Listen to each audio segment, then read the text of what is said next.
Arthur's Pet Business by Marc Brown. You've been looking at puppies for months, said D.W. When are you going to ask Mom and Dad if you can have one? I'm waiting for just the right moment, said Arthur, so promise not to say anything. That night at dinner, Father asked, What's new? Arthur wants a puppy, said D.W. Blabbermouth, said Arthur. A puppy is a big responsibility, said Father. I can take care of it, said Arthur. Well, think about it, Mother said. That means no, explained D.W. After dinner, Mother and Father did the dishes.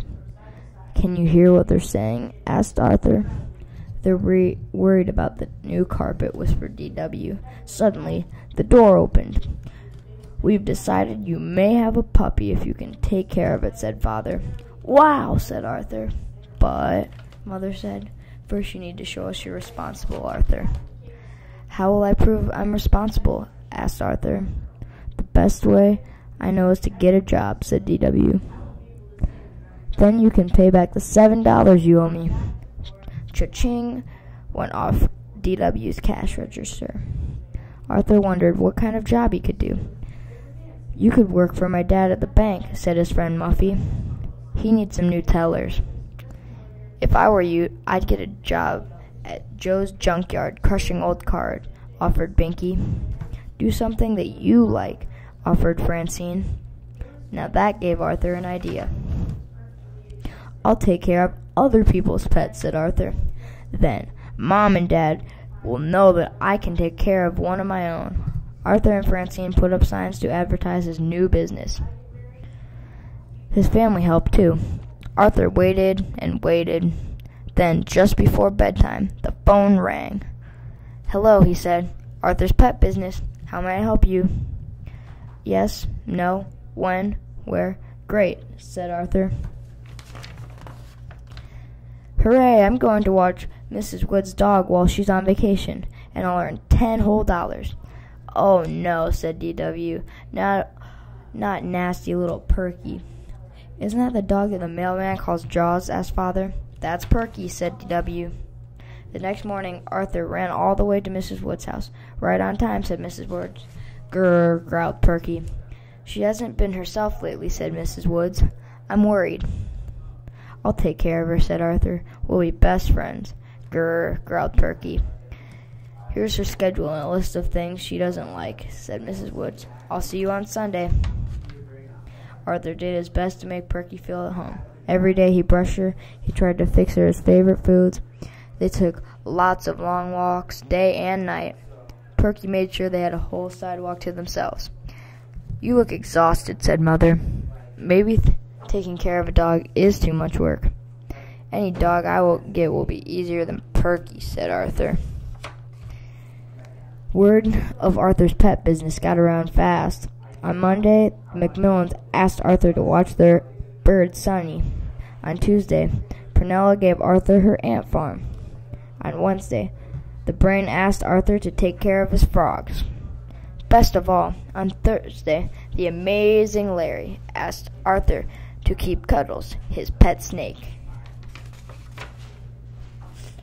Animals were everywhere. That is, until Mother put her foot down. I want these animals in the basement now, she ordered. By bedtime, all of the pets were downstairs, all except Perky. Perky had to sleep in Arthur's room. On Saturday, Buster asked Arthur to go to the movies. I can't, said Arthur. When I finish cleaning these cages, it will be feeding time. And anyways, it's Perky's last night with me, and she seems sick, so I don't want to leave her. Well, I bet you're happy today, said D.W. The next morning, you get rid of Perky and collect $10. I can't believe it, said Arthur, but I'm going to miss Perky. Arthur, Mrs. Wood just called and she says she's on her way over, said Mother. Now wait here, Perky, ordered Arthur. I'll go and get your leash. When Arthur went back to the kitchen, Perky was gone. Here, Perky, Perky, called Arthur, but Perky didn't come. She's not in the basement, called Father. She's not in the backyard, said D.W. She's lost, said Arthur. "Oh no," said DW. You're in big trouble." "Arthur, Mrs. Wood is here," called Mother. "Hi, Mrs. Woods," said DW. "Guess what? Arthur lost Perky." "My poor little darling is lost?" asked Mrs. Wood. "Don't worry," said Father. "Arthur's looking for her right now." Suddenly they heard a bark. "Everybody come quick," called Arthur. "Look," said Arthur. "Perky's had puppies." "No wonder she's been acting so strange," said Mrs. Wood. "You've done a wonderful job taking care of Perky. When she needed a friend the most, you were a friend. How can I ever thank you?" "A reward might be nice," suggested DW. "Shush," said Mother. Here's the money I owe you," said Mrs. Wood. "And how would you like to keep one of Perky's puppies as a special thank you?" "I'd love to," said Arthur. "If I'm allowed." "Of course," said Mother. "You've earned it." "Wow," said Arthur. $10 and my very own puppy. I can't believe it." "Neither can I," said DW. "Now you can finally pay back my $7. Cha-ching went off her cash register.